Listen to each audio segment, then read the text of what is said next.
O Sermão da Montanha foi uma ótima ocasião para que Jesus ensinasse seus discípulos. E ele abordou muitos assuntos, tanto a postura de um discípulo perante Deus, como a atitude de um discípulo para com os homens. E ele usou muitos exemplos, e ele ensinou de uma maneira bem fácil de ser entendida. Mas será que os discípulos conseguiram compreender que aquela era uma lei maior? E nós, hoje em dia, quantos daqueles ensinamentos nós já conseguimos aplicar na nossa própria vida?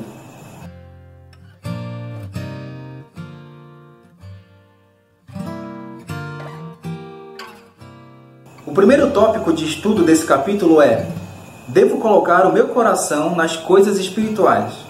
Um dos principais pontos do sermão de Jesus foi nos ensinar uma ordem de prioridade para as nossas necessidades, tanto físicas quanto espirituais. Porque nós sempre vamos ter necessidades, mas as espirituais devem ser sanadas primeiro. Em Mateus capítulo 6, versículo 33, nós lemos: mas buscai primeiro o reino de Deus e a sua justiça, e todas essas coisas vos serão acrescentadas. Quando ele diz todas, muitas pessoas têm dúvidas sobre o que Jesus está falando. No versículo 25, nós lemos: por isso vos digo, não andeis cuidadosos quanto à vossa vida, pelo que haveis de comer ou pelo que haveis de beber, nem quanto ao vosso corpo, pelo que haveis de vestir. Não é a vida mais do que o mantimento, e o corpo mais do que o vestuário? Não ajunteis tesouros na terra, onde a traça e a ferrugem tudo consomem, e onde os ladrões minam e roubam. E novamente a gente chega no ponto da confiança. Para mim conseguir colocar o meu coração nas coisas espirituais, eu tenho que confiar no que Jesus está me prometendo. Ele vai prover uma maneira de suprir as minhas necessidades físicas. Pode ser através do meu próprio esforço, através de uma outra pessoa ou algum outro meio. Acontece que se não for através do nosso próprio esforço, as pessoas acham que não é autossuficiência. O ponto é quanto tempo eu gasto pensando nas minhas necessidades temporais, na satisfação dos meus desejos. Porque nós temos que manter o equilíbrio, pois a maior importância tem que ser dado no que me aproxima de Deus. Os seguintes ensinamentos que o Senhor compartilhou nos aproxima do Pai. Não ajunteis tesouros na terra, onde a traça e a ferrugem tudo consomem, e onde os ladrões minam e roubam. Mas ajuntai tesouros no céu, onde nem a traça nem a ferrugem consomem, e onde os ladrões não minam nem roubam. Porque onde estiver o vosso tesouro, aí estará também o vosso coração. Não julgueis, para que não sejais julgados, porque com o juízo com que julgardes sereis julgados, e com a medida com que tiverdes medido vos hão de medir a vós. E por que reparas tu no argueiro que está no olho do teu irmão, e não vês a trave que está no teu olho?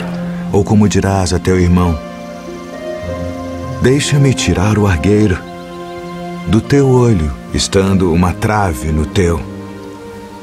Hipócrita, tira primeiro a trave do teu olho, e então cuidarás em tirar o argueiro do olho do teu irmão. Pedi, e dar-se-vos-á. Buscai e encontrareis. Batei, e abrir-se-vos-á. Porque aquele que pede, recebe. E o que busca, encontra. E ao que bate, abrir-se-lhe-á. E qual de entre vós é o homem que, pedindo-lhe pão o seu filho, lhe dará uma pedra? E pedindo-lhe peixe, lhe dará uma serpente?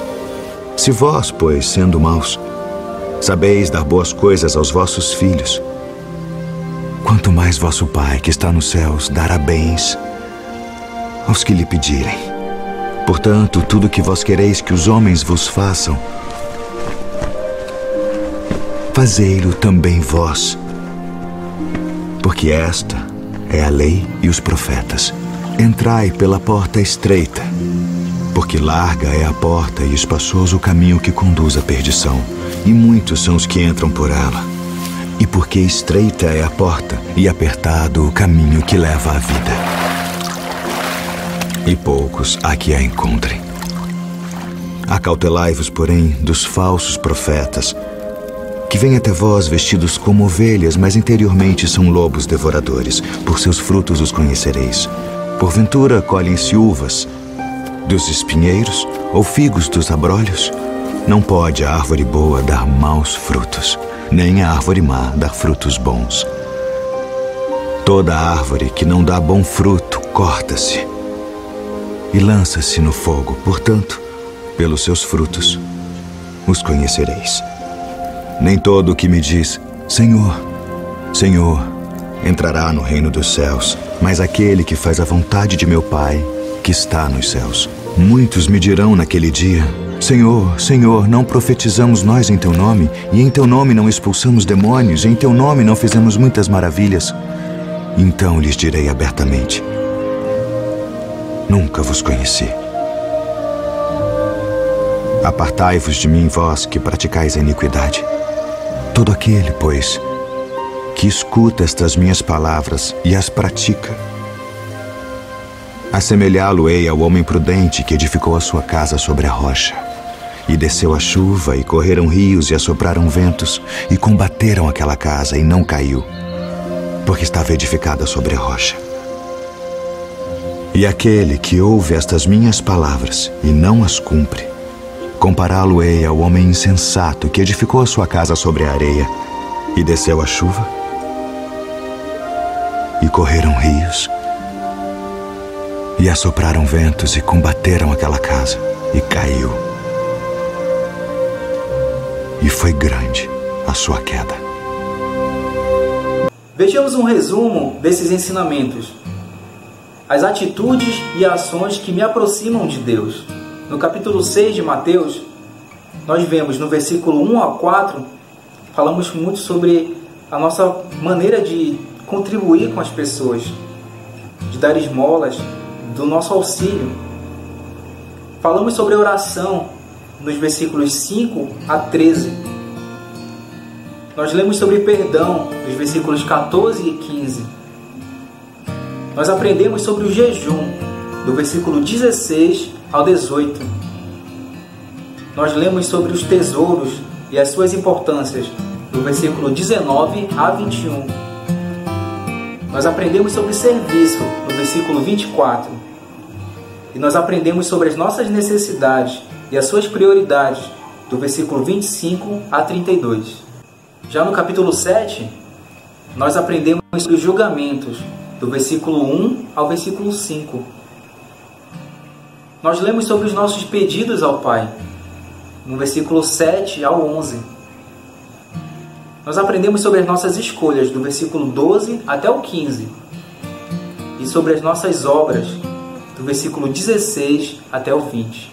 Depois vamos falar mais sobre algum desses pontos em específico. O próximo tópico de estudo enfatiza a nossa comunicação com o Pai. Posso me aproximar mais de Deus por meio da oração humilde e sincera. Quantas vezes a gente já parou para avaliar a qualidade das nossas orações? Será que a gente faz de acordo com os ensinamentos do Salvador? Guardai-vos de fazer a vossa esmola diante dos homens, para serdes vistos por eles. Aliás, não tereis galardão junto de vosso Pai que está nos céus. Quando, pois, deres esmola, não faças tocar trombeta diante de ti, como fazem os hipócritas nas sinagogas e nas ruas, para serem glorificados pelos homens. Em verdade vos digo que já receberam o seu galardão. E quando orares, não sejas como os hipócritas, pois se comprazem em orar em pé nas sinagogas e as esquinas das ruas, para serem vistos pelos homens. Em verdade vos digo que já receberam o seu galardão.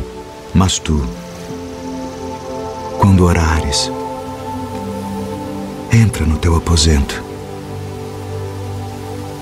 e, fechando a tua porta, ora a teu Pai que está em secreto. E teu Pai que vê em secreto te recompensará publicamente. E orando, não useis de vãs repetições como os gentios, que pensam que por muito falarem serão ouvidos. Não vos assemelheis, pois, a eles, porque vosso Pai sabe o que vos é necessário antes de vós lhe pedirdes. Portanto, vós orareis assim: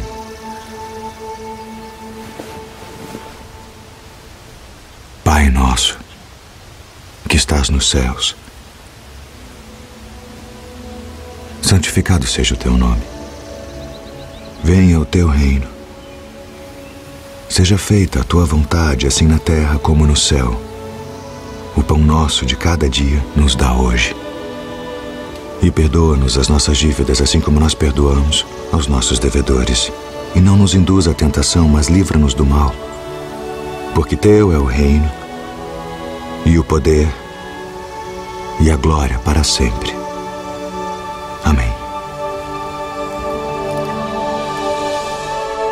As nossas orações devem expressar os nossos sentimentos sinceros, o nosso amor e o nosso respeito pelo Pai.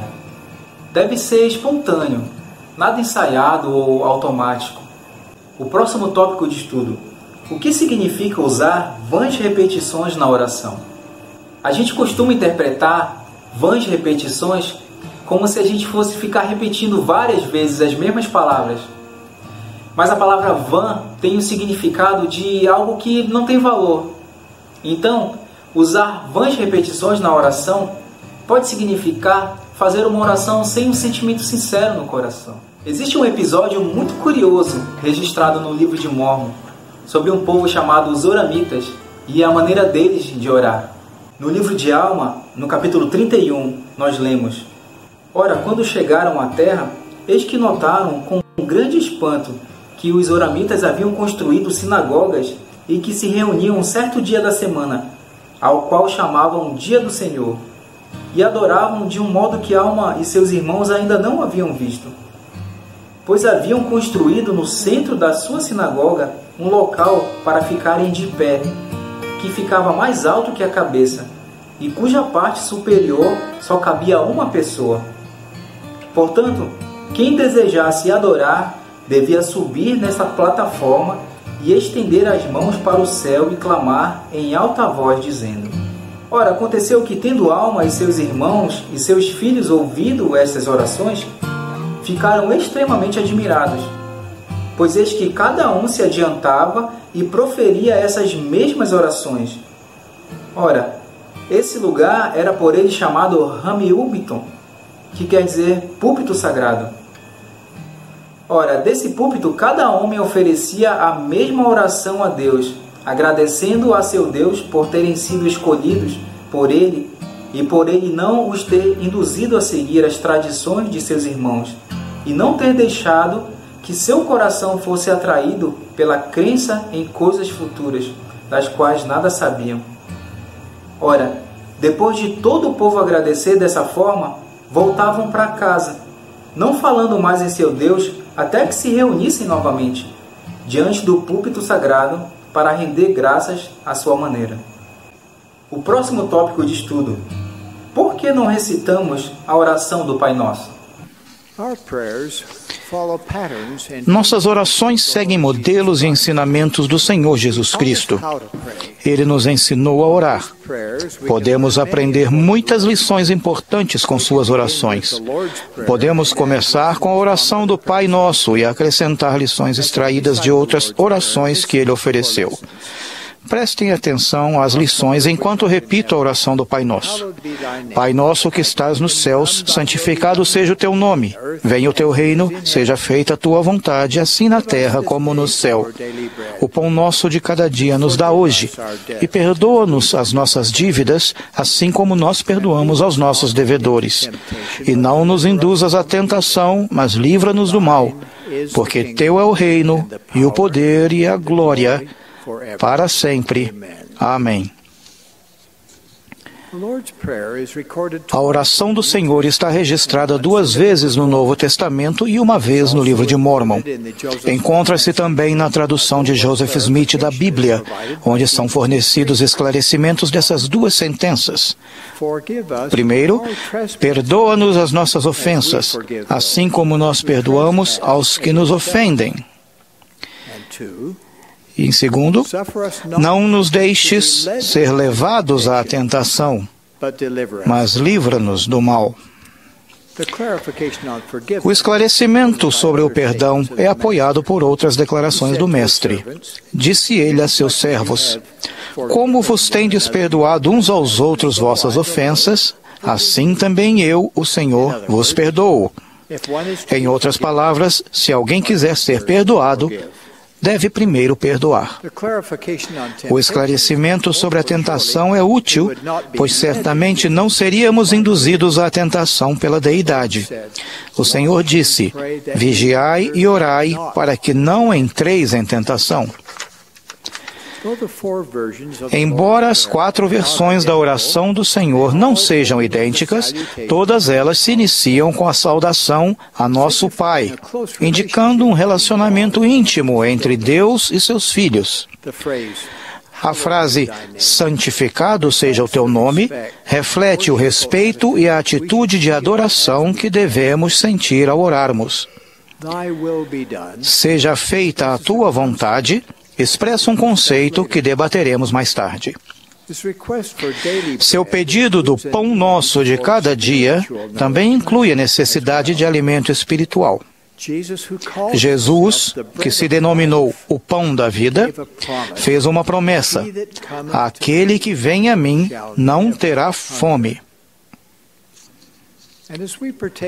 E quando partilhamos dignamente dos emblemas sacramentais, recebemos ainda a promessa de que podemos ter sempre conosco o seu Espírito. Esse é um sustento espiritual que não pode ser conseguido de nenhuma outra forma. Ao encerrar sua oração, o Senhor reconhece o grande poder e glória de Deus, terminando com Amém. Nossas orações também terminam com Amém. Embora seja pronunciado diferentemente nos diversos idiomas, seu significado é o mesmo. Significa fielmente ou verdadeiramente. Acrescentar Amém confirma solenemente um discurso ou uma oração. Os que concordam devem adicionar, cada um audível Amém, significando: essa é também minha declaração solene. O Senhor prefaciou sua oração pedindo primeiro aos seus seguidores que evitassem vãs repetições e que orassem dessa maneira. Portanto, a oração do Pai Nosso serve como um modelo a ser seguido por seus discípulos e não como um texto a ser decorado e recitado repetitivamente. O Mestre quer simplesmente que oremos pedindo a ajuda de Deus enquanto nos esforçamos constantemente para resistir ao mal e viver retamente. O próximo tópico de estudo: devo julgar com justiça. No versículo 1 de Mateus 7 fala: não julgueis, para que não sejais julgados. Comparando com a tradução de Joseph Smith, nós temos: não julgueis injustamente, para que não sejais julgados, mas julgai com o julgamento justo. Veja que o ponto aqui são quais parâmetros serão usados nos nossos julgamentos, porque nós precisamos exercitar isso também aqui na Terra. Nós fazemos julgamentos diariamente, tanto para fazer as nossas escolhas, para tomar as nossas decisões. Só que nós temos a tendência de ser um pouco mais severos e críticos quando se trata de julgar a ação de outras pessoas. Nós temos que ter cuidado com isso. Já lemos na aula passada o que diz em Lucas capítulo 6. Não julgueis e não sereis julgados.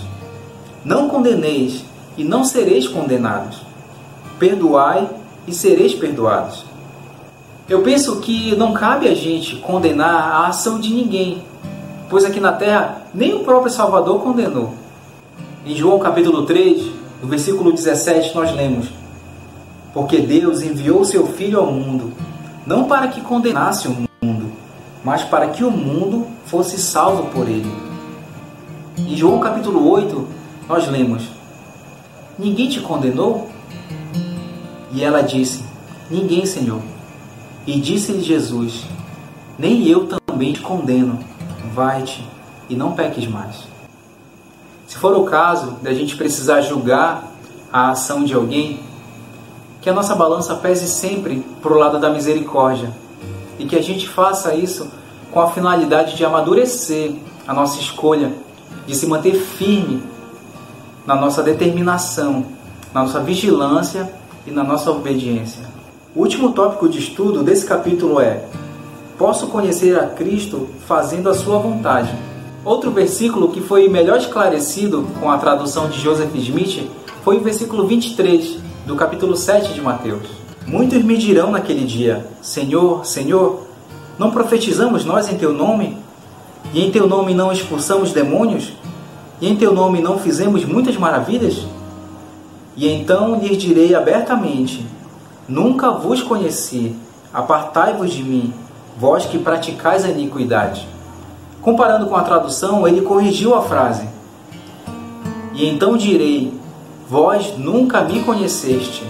Isso porque conhecer não é só ouvir ou estudar, mas é aplicar na nossa vida e fazer disso o alicerce na qual nós vamos nos firmar. Ponderem também a parábola das 10 virgens. Lembre-se de que as 5 virgens insensatas e despreparadas foram buscar azeite para ouvir o clamor para que saíssem ao encontro do noivo. E tendo elas ido comprá-lo, chegou o noivo. E as que estavam preparadas entraram com ele para as bodas, e a porta fechou-se. E depois chegaram também as 5 virgens insensatas, dizendo: Senhor, Senhor, abre-nos. E ele respondendo disse: Em verdade vos digo que não vos conheço. As consequências dessa parábola para cada um de nós são ampliadas por outra revisão inspirada. De suma importância, a frase "não vos conheço", como está na versão do Rei Jaime da Bíblia, foi desta forma esclarecida na tradução de Joseph Smith: Vós não me conheceis. As frases "vós nunca me conheceis" e "vós não me conheceis" devem causar uma profunda introspecção espiritual em cada um de nós. Nós apenas sabemos um pouco a respeito do Salvador ou estamos vindo a conhecê-lo cada vez mais? Como passamos a conhecer o Senhor? Essas perguntas da alma são o foco da minha mensagem. Convido sinceramente o auxílio do Espírito Santo ao ponderarmos juntos esse tópico vital. E no próximo vídeo, nós vamos estudar uma relação enorme de milagres e curas feitas pelo Salvador. Nós vamos entender que Ele ainda realiza milagres nos dias de hoje, inclusive na nossa própria vida. Então, até o próximo vídeo.